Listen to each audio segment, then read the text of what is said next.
Welcome to Simple Faith, where our goal is to make faith simple on a daily basis. This week, we're asking the question, what did Jesus say about religious duties? Now, that sounds like a strange question because most of us assume religious duties are automatically good things. Like prayer is good, giving is good, fasting is good, going to church is good, reading your Bible, that's a good thing. And Jesus agrees. The surprising part is that Jesus spends very little time criticizing these practices themselves. Instead, he focuses on something much deeper. Why are you doing them? Because according to Jesus, even the best spiritual habits can become spiritually dangerous if they're done for the wrong reasons. So let's talk about that today. Have you ever noticed how easy it is to turn something meaningful into something performative? In other words, a child draws a picture because they love drawing. Then someone praises them. And then suddenly they're drawing for applause. An athlete starts playing because they love the game. Then attention arrives. Soon they're playing for recognition. The same thing can happen spiritually. We start praying because we love God. We start serving because we're grateful. We start giving because we're generous. But somewhere along the way, another audience sneaks into the room. People. And once people become the audience, something changes. In Matthew chapter 6, Jesus begins with a warning.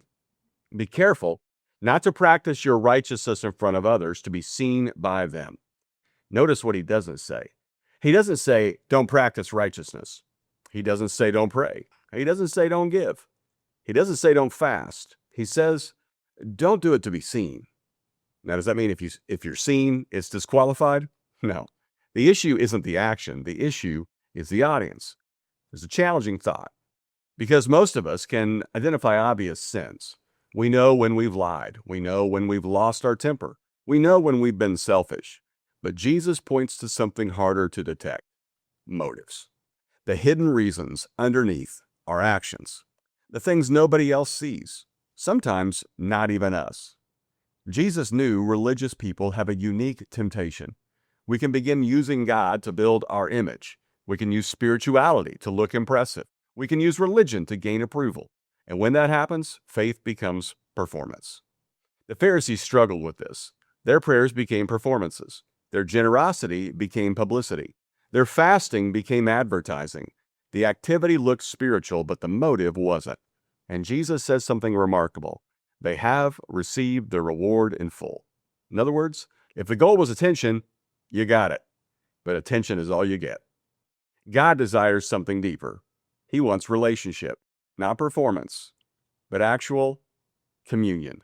Not applause, actual connection, not recognition.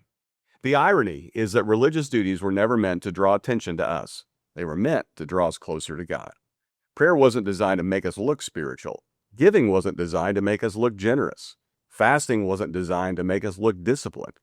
They were designed to transform us. That's why Jesus starts with the heart. Because when the heart is healthy, the habits become life-giving. When the heart isn't healthy, even holy things can become unhealthy things. So today, ask yourself a simple question. Who is my audience? When I serve, am I hoping someone notices? When I give, who am I trying to impress? When I post, share, speak, participate spiritually, who am I really seeking approval from? These aren't questions of condemnation. They're questions of alignment.